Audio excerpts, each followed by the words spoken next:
The melanocortin-1 receptor, better known as MC1R, is a protein that regulates skin pigmentation, UV responses, and melanoma risk. It can also be called the melanocytic GS protein coupled receptor, which is why it's considered a type of receptor protein. The receptor protein lays on top of melanocytes, and melanocytes are responsible for the production of melanin. Melanocytes are also only found in animals, and the production of melanin can help with your vision. If your melanin were to be disrupted, it could cause you to have trouble with your eyes, hence why people who are usually albino have trouble with vision. The mutation for the melanocortin-1 receptor usually occurs in the transcription process. This affects the pigment of your skin and your hair. People with African descent usually have less mutations, causing their skin to be darker. Here you can see this was supposed to be adenine, and this is a normal MC1R receptor.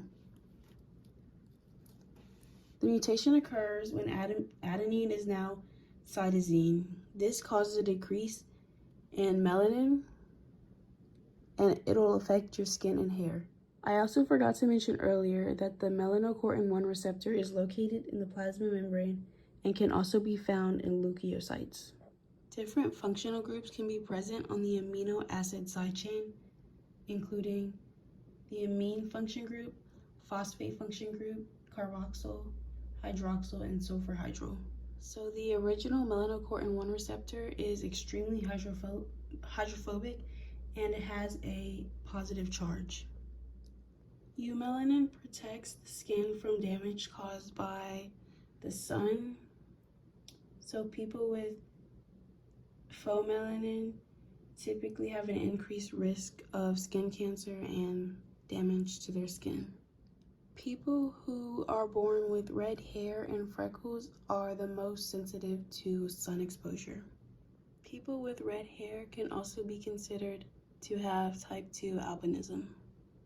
A fun fact is that the human MC1R gene has 317 amino acids and is made up of 7 alpha helix transmembrane structures.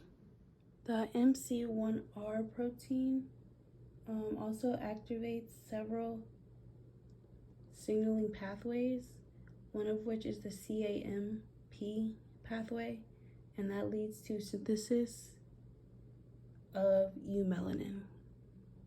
As I mentioned earlier, CAMP is synthesized from ATP made by enzymes.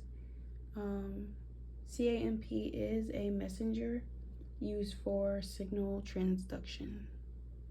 CAMP also has a role in the regulation of sugar, lipids, glycogen, and metabolism, and may also affect the function of your brain.